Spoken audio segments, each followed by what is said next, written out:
The last day of death row inmate Elmo Patrick Sonnier. What he did that morning shocked everyone. Hi everyone. On April 5, 1984, Elmo Patrick Sonnier awoke inside Louisiana's death row with full knowledge that he would not live to see another sunrise. Convicted of a crime so brutal it shocked an entire state, Sonnier had spent 6 years awaiting the moment when the state would flip the switch on Gruesome Gertie, the electric chair.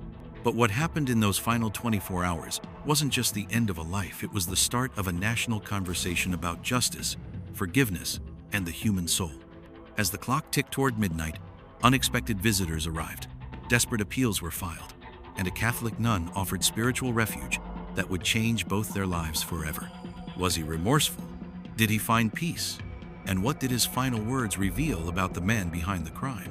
This is the emotional and haunting story of Elmo Patrick Sonnier's final day on Earth and the legacy it left behind. Dear friends, the story of Elmo Patrick Sonnier is not just one of violence and punishment, it's a window into the final hours of a man facing the end of his life and the remarkable spiritual journey that unfolded in the shadow of death.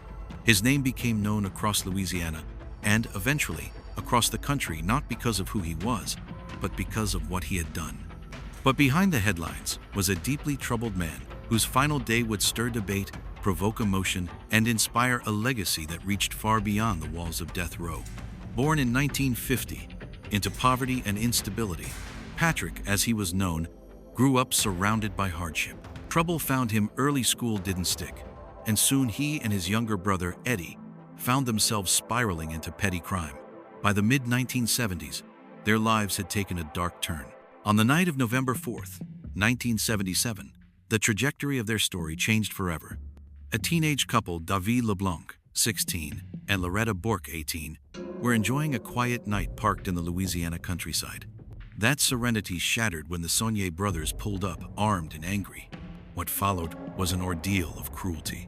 David and Loretta were kidnapped at gunpoint, driven to a remote sugarcane field, and brutally assaulted. In the end, both were shot multiple times and left for dead.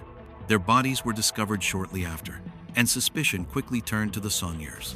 During interrogation, Eddie confessed but pointed the finger at Patrick, claiming his older brother pulled the trigger. Patrick insisted it was Eddie, that he had been there but hadn't fired the shots. Still, the court was unconvinced. Eddie received a life sentence for his cooperation. Patrick was sentenced to death. Locked inside Louisiana State Penitentiary, known as Angola, Patrick began his slow walk toward execution. For 6 years, he sat alone in a death row cell, watching others leave for the chamber, always knowing that one day it would be his turn. Time passed, appeals were filed and denied, and the days melted into one another. The silence, the solitude, it all weighed heavily. Yet in the stillness, something unexpected happened. Patrick began to change. That transformation began when Sister Helen Prejean, a Catholic nun, entered his life. She saw more than a killer, she saw a human being, one scarred by trauma, guilt, and deep remorse. Her role as his spiritual advisor didn't erase the horror of his crime. It wasn't about defending him, it was about guiding him toward acceptance, truth, and perhaps a measure of redemption. Through long conversations, prayers, and quiet companionship, Sister Helen helped Patrick prepare for what lay ahead. On April 5th, 1984, Patrick woke for the last time. The fluorescent lights of his cell flickered on at 8 a.m., cutting through the stillness of a night he would never again see. The usual routines, guards walking the halls, breakfast trays sliding through doors, took on a different weight. He barely touched his food. He wasn't hungry. His thoughts were elsewhere. Around 10 a.m., Sister Helen arrived. She took his hand and began to speak, not about salvation in the abstract, but about grace in the face of death. "I will be with you every step of the way," she told him. Her presence steadied him. In return, Patrick opened up, acknowledging his crimes, expressing sorrow, and trying, in his own way, to find peace with the horror he had inflicted. Throughout the morning, legal efforts continued.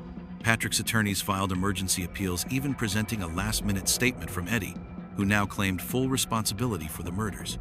But it was too late. The courts denied the stay. Governor Edwin Edwards personally called Patrick that evening to tell him the execution would proceed. There would be no delay, no second chances. By noon, Patrick was allowed to receive visitors for the final time.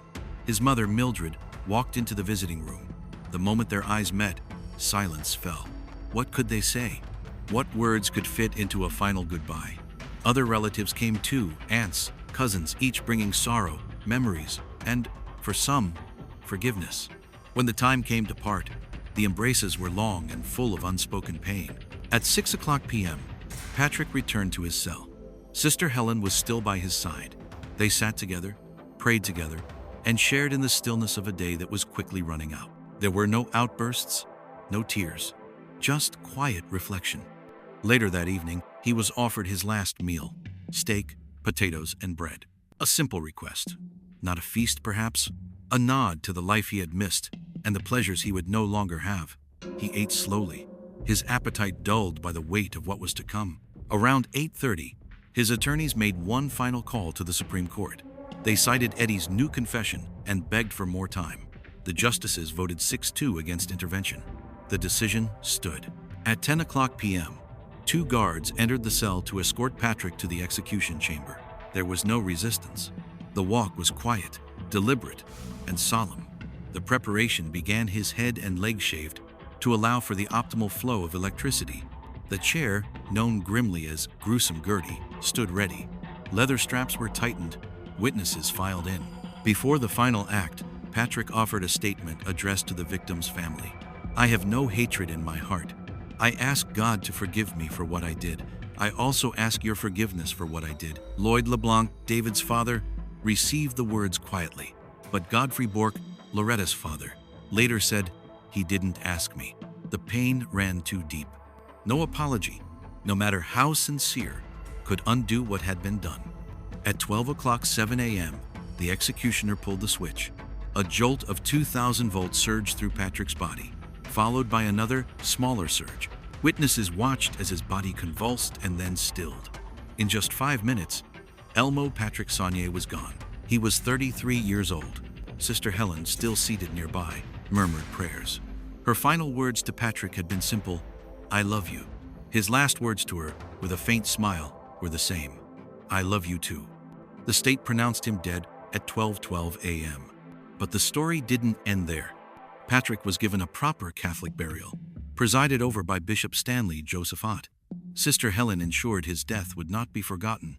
In 1993, she published Dead Man Walking, a memoir that detailed her experiences with Patrick and another inmate, Robert Lee Willie. The book became a national bestseller, and in 1995 was adapted into an Oscar-winning film starring Susan Sarandon and Sean Penn. The film and Patrick's story ignited national debates about capital punishment. Was justice truly served? Can a person guilty of such horrors ever be redeemed? And what does it mean for a society to take a life in return?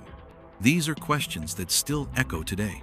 In the final moments of Elmo Patrick Sonnier's life, the line between guilt and innocence blurred into something far more haunting. His unwavering last words, "I didn't kill your kids," echoed through the execution chamber, leaving behind a chilling question that has never been fully answered. For the families of the victims, his death marked the end of a long, painful chapter. But for those who believed in his innocence, it was a devastating example of the justice system's fallibility. In the years since, discredited forensic methods, recanted testimonies, and a wave of doubt have cast a long shadow over the case. Yet the truth remains elusive. Was Elmo Patrick Sonnier a violent predator who deserved his fate, or a casualty of a flawed investigation? As we reflect on his final 24 hours, we are reminded that in the world of true crime, not every story ends with certainty, and some leave us with more questions than answers.